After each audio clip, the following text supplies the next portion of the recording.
No break. There was just moving on into the next briefing. So I just saw a lot of folks were like, so if you could please take your seats, we'll begin our next briefing. Thank you.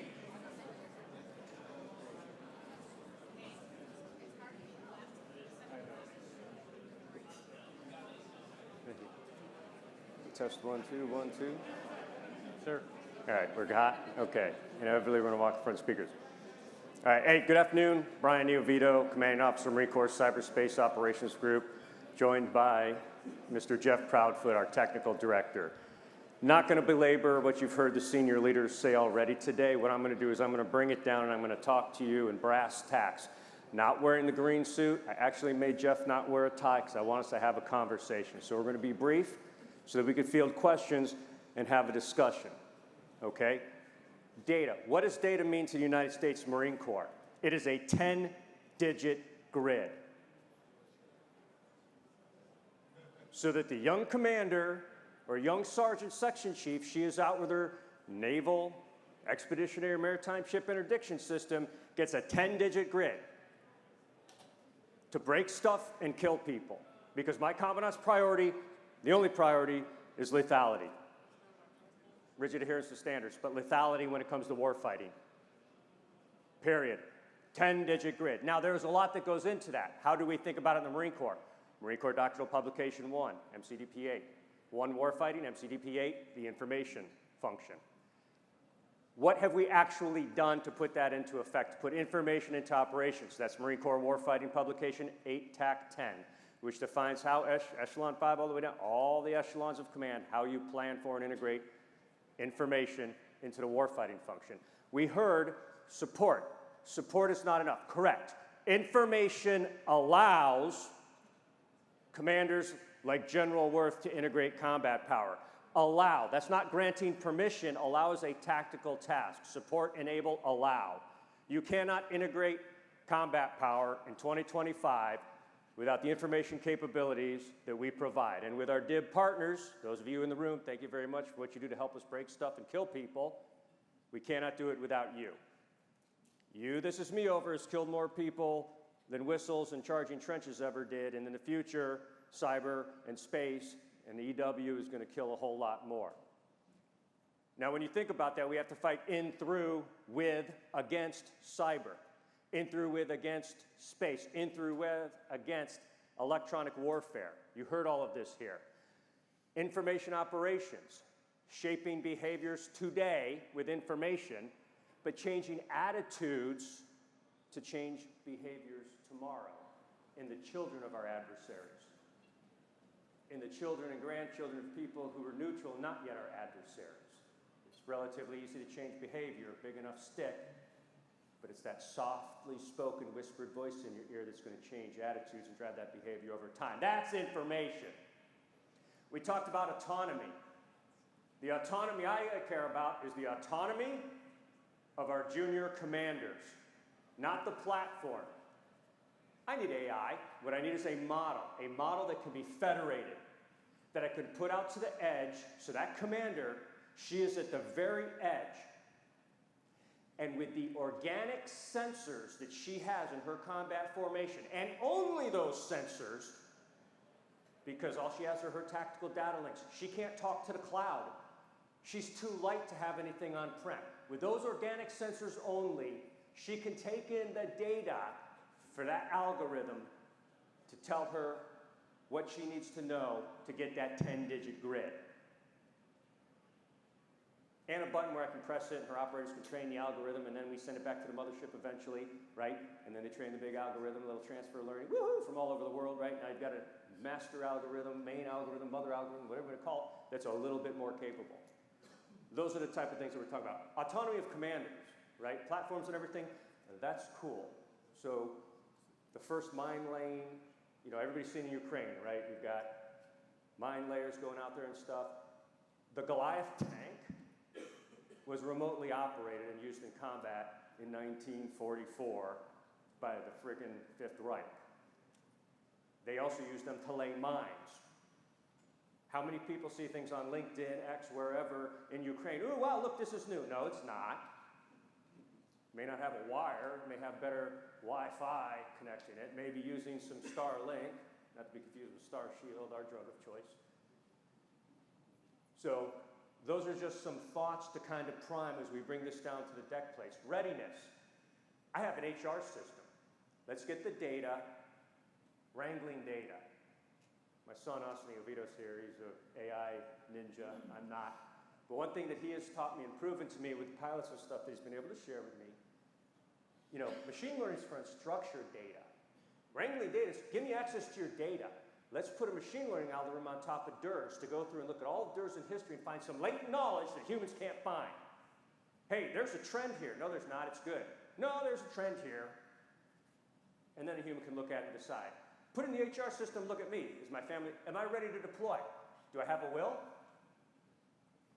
Right now, like Sergeant Major Woodruff, Bryan Woodruff, my Sergeant Major extraordinaire, could we right now, like, do we know if every one of our Marines has a will without going in and going manually through MOL? We can't just like, you know, hey Siri, do all my Marines have a will? That's stupid that we can't do that. Yeah, hey friggin' Alexa, do all my Marines, are they all medically, dentally ready? Hey friggin' Echo, whoever, Google. I got Google in my Subaru, it's killing me. You got a Subaru too, that's kind of weird. All right. You know, hey Google, friggin', do my Marines have a family care plan? Like we laugh, like we talk like, B1s, they won't share their proprietary data, so we put our sensors upstream, you know, on the electronics, on the engines to pull it off and get the maintenance. Right, that's cool. That's cool. The plane doesn't fly without the human in it. So when we talk about readiness and everything, I think that readiness, there is art to it. There's a human touch to it. But absolutely, the data's like ready. We just need to make it available. Marine Corps Enterprise Network, Nipper Sipper, we're tagging the data right now based off just the data dictionary because there's not anything else to really tag it off of. But it's what we have. But we're paying very close attention, ma'am. And we're going to get there. In aisle 6, we're already running wild. And you absolutely knew that we were cheating all the way up to the starting line. Absolutely, 100%. So, and then there's a lot of technical things, and Ms. Rathman did bring it up, you know, ICAM, identity, keys to the kingdom. That is what our adversary sees. You know, our generals, our admirals, they talk contact surfaces, if, when, competition, but we're in crisis, if not conflict right now in cyber. That is what I do every day, is defend us against primarily the People's Republic of China. And they do get in from time to time. It's not if, it's when. Is it today? If it's not today, it's tomorrow, or it was yesterday. Access-based control. I unlock my phone, give it to Jeff. Jeff moves it around, and it locks because it knows it's not me. That's where we need to get behavioral analytics. We have the capability to do it. It gets a little creepy and weird. There may be some intel concerns with some of that because you can get real specific on who's holding a device, who's typing on a device, who's moving a mouse with the modern tool stacks that we have. And then finally, before I turn over to Jeff for all the smart stuff, is the single biggest risk that we face today is the proliferation of splintered tools. We have a ton of tools. They're all over. Some overlap. There's still gaps. It increases the threat surface and the attack surface for our adversaries. Now people are talking about bringing in smart agents. Some of you here might be getting ready to put out some smart agents. Well, is it a traditional transactional vertical smart agent? That's cool. I need some of that. But I need a horizontal agent that can start tying that thing together. And if the platform has 4 of the 7 zero trust pillars, well, now I need something else. And I can't have one platform that does all 7, but it can't be my only platform. So there's room for multiple people, but it needs to be a manageable number, which Ms. Rathman is trying to get all of us into the box on, right? In the Marine Corps, we're going to get on a ship and we're going to do naval things. We're going to get off the ship. We're still going to do naval things, but I'm going to do a Marine Corps thing a Marine Corps way. Navy's going to do a Navy thing a Navy way. The naval part is we can talk as we do our unique things. Marine Corps stand-in force in the first, second island chain, because the Navy's going to, you know, and we're going to hold it open till we can get everything right. The Navy's going to come in, and it's going to be beautiful death blossoms from frickin' guided missile cruisers and frigates, and they're just going to kill everything. It'll be wonderful. Again, it's lethality. That's what we do, and we do deliver water and occasionally build schools. Jeff. Yes, sir. So I knew what I was getting into when I agreed to share the floor with you, and still. Yeah, it's okay. Still. So, Ms. Rathman, thank you very much. She mentioned something called Hyperion this morning while we were talking about flank speed. And I think a lot of folks are, I think about 25 or so, that was a new term didn't know that Marine Corps had this thing called Hyperion, and why were we relating it to what flank speed? Would they joke about the Marine Corps having a propaganda machine second only to Stalin? No, we have to start naming stuff and everything because of, well, you, ma'am, because we're trying to keep up. That's okay, all right. Yeah. So flank speed, or rather Hyperion, is the counterpart to flank speed in the Marine Corps.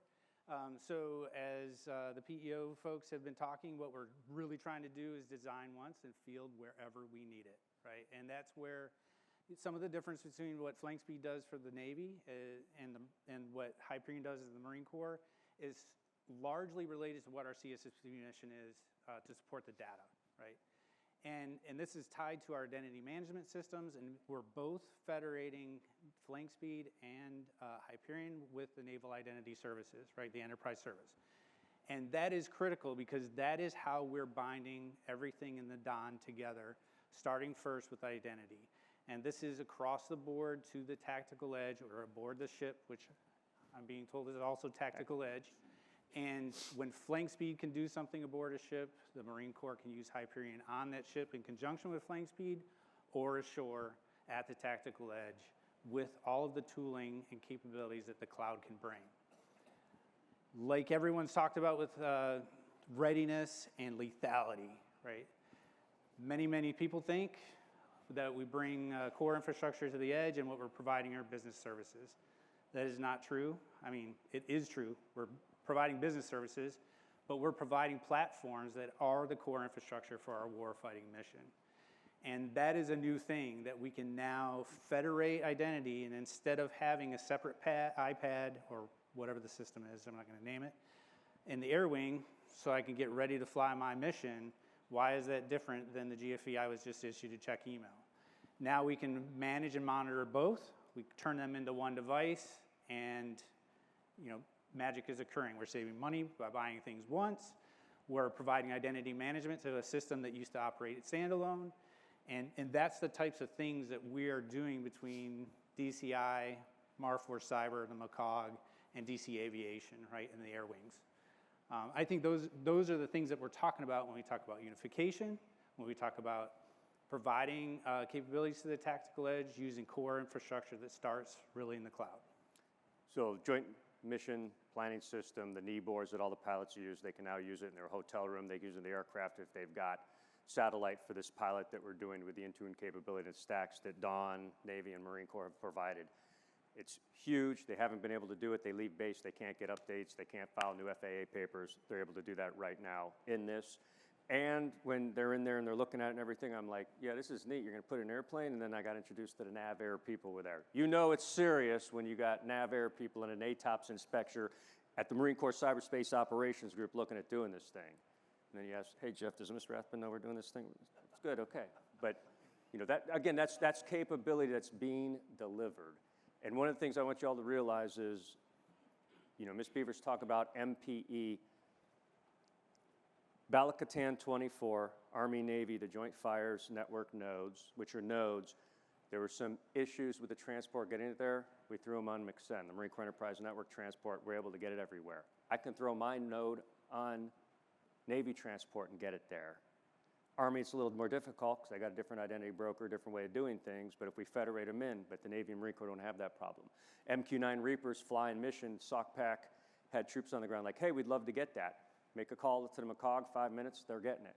Pushing into the SOCOM SIE. It should be automatic, and it should be something that people at the edge should be able to do on their own if I was having to make a call to somebody to do, but that's kind of where we're heading, right? That 50-mile, notional planning bubble, what Jane says on that big deck amphib or that aircraft carrier, now with Sting, persistent LEO, we can push that bubble out with the Marines. Small form factor, I got news for you. Small form factor is mid-Earth orbit compute and store. Commercial providers who are going to give me mid-Earth orbit compute and store, I swipe my virtual servers up there, I communicate PLEOs, I laser cross-link to a geostationary bird, and that's where my compute and store goes. Small form factor in the future is the cloud. I just put it in space. Get your head around that, right? Then how do you protect that? How do you secure that? How do you defend that? Suddenly we care about TTC and flying that space bus up there, and that's where Spacecom comes in. So bringing that down to the tactical edge, I think we heard some folks talk about Maven. This is exactly what we're using across our enterprise down to the tactical edge, and we're developing the solutions with our other program offices, PO Land Systems, testing through McTissa, the capability to do severed operations to continue tracking, we'll put it that way, right? So we no longer need, in an MCON state, that access to satellite PLEO in order to continue to maintain tracks. And you know, that's the next evolution, like the CG2MEF was talking, right? We need to be able to operate in that severed space. We need to be able to operate at the time of our choosing. And those are the systems that we're developing and enabling at the tactical edge. So let's talk about the sailors and the Marines who are operating this. It's a two-edged sword. It absolutely cuts both ways. You come to my operations center, you're going to see Thresher, you're going to see Maven, right? Marine Corps Enterprise Network, SIPRNet, is what the data coming off our MQ-9s, our high, exquisite unmanned vehicles, other capabilities is riding over. We're watching all that in real time. We need to know if birds are up, birds are down, what the maintenance cycle is, what the F-35s are doing, because they are information platforms, and we have to know exactly what's going on with them. And we can't do something on the network or something with the data that's going to impact their mission. So single pane of glass, that's cool. We're starting to see that we're getting 12 panes of glass to single pane of glass. You had 24 Marines or sailors looking at 12 panes of glass. Now you got one Marine or sailor looking at one. It's called cognitive overload. It is a real thing, and we are fighting through it today. Combat Hunter, Marine Corps program, wildly effective program during OIF, OEF, to get out after IEDs, understand your environment. It's brand new, strange, unique to you, highly, highly dynamic environment. We're partnering with the same company right now to look at the, for my world, cyber specifically, part of information, but Cyber Hunter. And how do you prep people with their mindset? You know, rest, this, that. Red Bulls aren't going to do it all the time. They work a little bit. How do you get, you know, one pane of glass? Okay, maybe one pane of glass, but I need 4 people on it.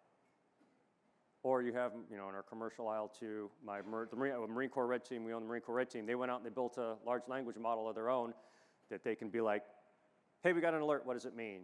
And it goes out and it says, it could mean this, and then it cites 1, 2, 3, 4, and one's a Microsoft, one's Sentinel, 2 might be Tanium, 3 might be Trellix, 4 might be, and you click it and it takes you into the not always relevant, but tries to take you into the relevant view. That's where we need to go. I have an alert, it's this. Here's the 80% solution of what it is, and you click on these and it goes to all those other proliferated, splintered systems so that you can look at it. Because that single sailor or Marine is overloaded already today, and we still haven't gotten all those 12 on 1. But we're getting there. So that's where AI and automation comes in. And if I'm out in the field and I've got UAVs up that we brought in our backpacks, I got MQ-9s up, I got a friggin' Global Hawk or something up, I've got space sensors, and I've got some sergeant who's the information 17XX Ocfield Bubba trying to pull all this stuff together on a single page. It doesn't work without some kind of help. So they need to be able to ask some type of large language model, parameters. Yeah, parameters very small to be like, hey, what's going on? Okay, cool. Yeah, that's it. Kill that thing, not that thing. Yes, sir. Questions? I think we're ready for questions. All right, what questions do we have? Thoughts, comments? Really, that good? I heard three things in the report. One, you said, what can I kill? The second thing is... Hey, could you talk to the mic, please? Yeah. For the online crowd? Right. Back here.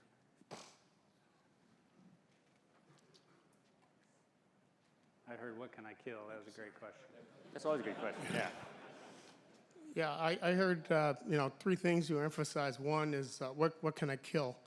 And implied in there is how can I stay alive longer? And then you got to how can I do my job with less complexity? And I'd like to know on the working with the complexity piece, how are you willing to reach out to get to some solutions? Well, we do actually have a vendor engagement process at the McCog. However, we're not an acquisitions organization, right? We work with all of the program executive offices, PO MLB, PO Land Systems, PO Digital, right? And they have a very formal process because they are our acquisitions. But because we're caught between all of the program offices, we often do just engage with vendors to understand the capabilities that they have to offer and maybe where they're already working in another program. So that's how we engage at the McCog. So partnership, Office of Secretary of Defense wants us to partner with the DIB. What does partnership mean to me? Partnership means to me, I want to help you with your business development. What? That's crazy. What are you talking about? No, seriously. So you come to me, you have something that's a possible thing, and you're serious, then we send you over to PO Digital, everybody. They do the whole bailment piece. And at nominal cost to the government, we'll do a 30, 60, 90-day sprint with you. Because I guarantee you, your product's not going to work as advertised, but at the end, it will work better and scale better, and you will have what you need to go and sell it to other people, like the Navy or the Army or the Air Force, who have real deep pockets, because once they buy it, then the Marine Corps can afford it. But we got our pilot. So there is nothing's free in business. I understand that. Nominal cost of the government, we can't say free, we say nominal cost. What I'm doing is I'm helping you build your friggin' product. You know, we had, you know, when the VPNs, the Ivanti debacle happened, right? Everybody gets owned by the PRC eventually. People came up. Some people were willing to talk the talk and walk the walk. And at nominal cost of government proved that something worked. And now we're able to go, we have bought time and space to go through the formal process they're going to go through. So whoever it winds up being, whatever it is, don't care. But somebody was able to come up and do a thing. And because I did that thing with the Marine Corps,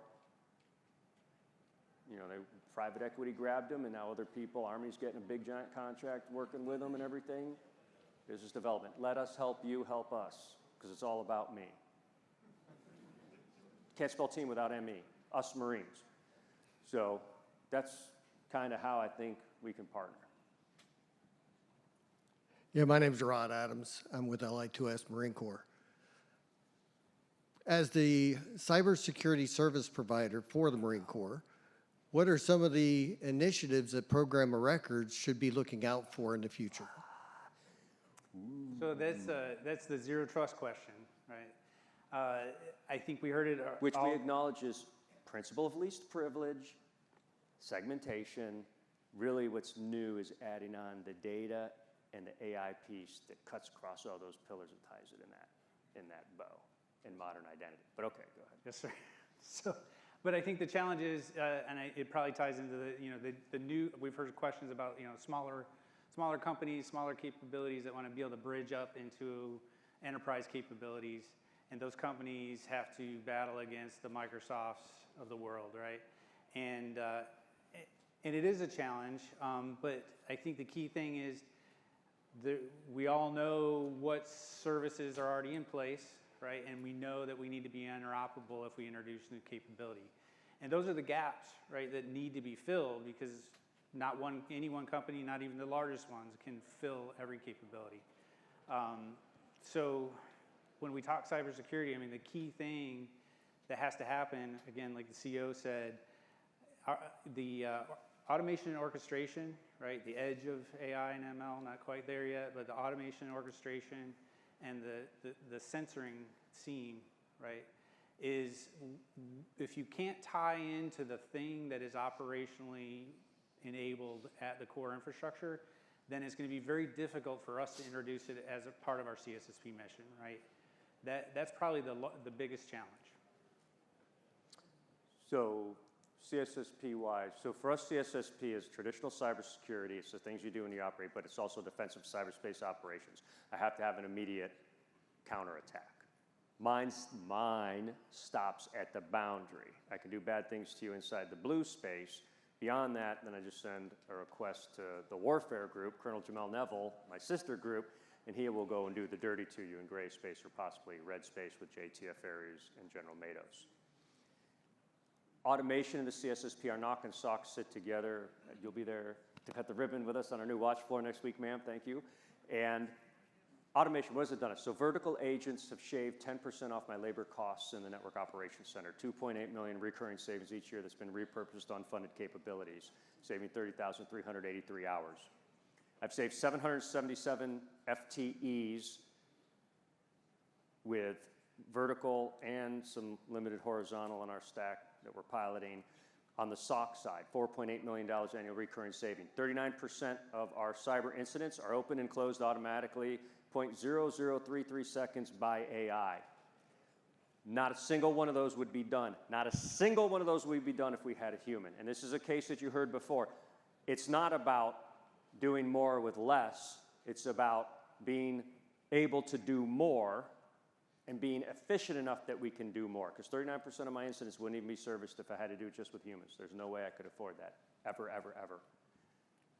But with AI, not only do I do more, I do what I have a whole lot faster. We're able to get human responses down to 16 minutes. And again, mean time to detect is your bench press, but mean time to respond, that's a deadlift. You either pick it up or you don't, right? There's no arching your back, funky little bench press tricks and whatnot, lifting your butt up off the bench. You either lift the heavy weight off the floor or you don't. And that's how we kind of measure ourselves. And we do that strict data. Everything we do is data informed. Sometimes it's crappy data, it happens, but we try.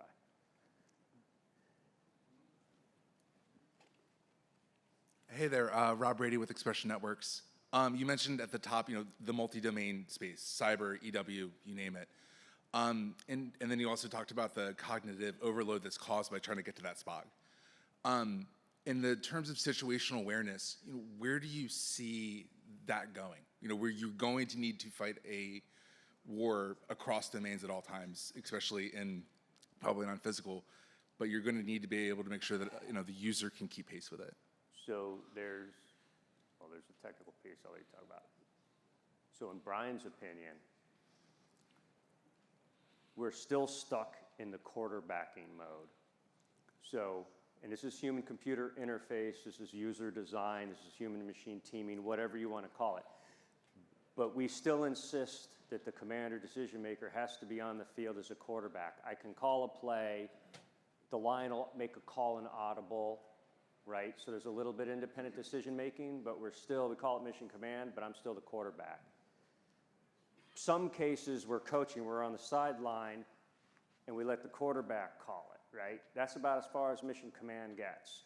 If we're going to do machine speed, I need to turn the key all the way, and when the sensors detect what they've been trained to detect, the ship goes death blossom and kills everything it's supposed to kill, and not what it's supposed to. And here's the thing. AI may hallucinate. I know humans lie, cheat, and steal. I know in combat operations, been there, done that. There's no law of armed conflict, only we say that, we piss the world off, but under international humanitarian law, proportionate, discriminate, all that goodness, civilian casualties, they're not okay, but they're legal. I know that humans in combat kill other humans legally. So as soon as AI can kill less humans than humans, less of the wrong humans than humans, I would say we're in a better place. 46,000 deaths every year. As soon as we have 45,000 deaths, I would say AI driving cars is better than humans, because I know humans are killing people in cars. So I think we need to go get out of this quarterback mindset. There is a place for that, but that's the non-commissioned officer, that's the petty officer, that's the small team. And launching a ship-killing missile at a PRC cruiser is the hidden machine gun on the field in World War I. Very tactical, but it can lock up an entire division and have an operational, even strategic impact, right? Same thing when we talk web ops, information ops, I'm doing cyber persona work. And I've got some NCO putting something out that it's going to convince and change an attitude and behavior of some violent extremist organization, Bubba, right? So we have to go where we're willing to turn the key. Commandant Berger and Commandant Smith's continued highly risk-worthy autonomous platforms. We want them highly risk-worthy. It's a double-edged sword. We're willing to lose it, but we're willing to take a risk with it because we're risk-seeking. We look at the world in view of opportunity. We're not risk-averse. We don't look at the world in terms of cost in combat. Does that kind of help? All right. It does, thank you. You have any thoughts? The technical answer is the same. So we have all of these data scientists that we want to employ to help us develop AI models and train AI models. But until we can get that down to, and we have seen it, I just can't tell you where, to the corporal, when she can help develop and train that AI model based on all of this information that's coming in. I mean, in the old days, we just called it train the trainer, but now it's really exquisite information that these NCOs are using and training the machines to evaluate and help make decisions. And we're seeing Agile being used in the warfighting domain to do things rapidly, rapid decision making. I think this is a target confirmed, and the blossom. Death blossom. Death Blossom. Yes, sir. Yeah, yeah. Jeff's doing a lot of really technical, good things that we can't talk about here, but needless to say, yeah, everybody's looking at that. We're setting the hooks and conditions to allow that to happen, back to enable support, to allow that to happen when people want to turn the key. That won't be our decision. What else do we have?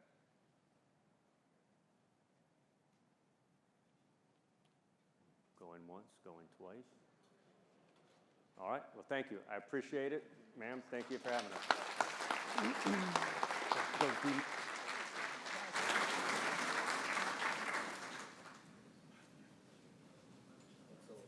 Don't go anywhere. We're almost done. Don't go anywhere. I promise.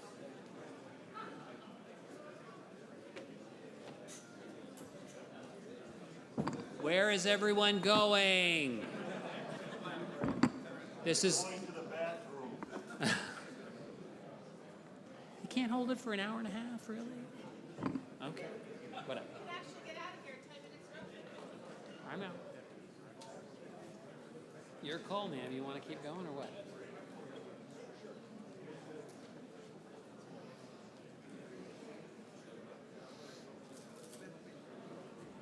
All right, we've lost control of our audience. 10 minutes, folks. We'll start again at 4.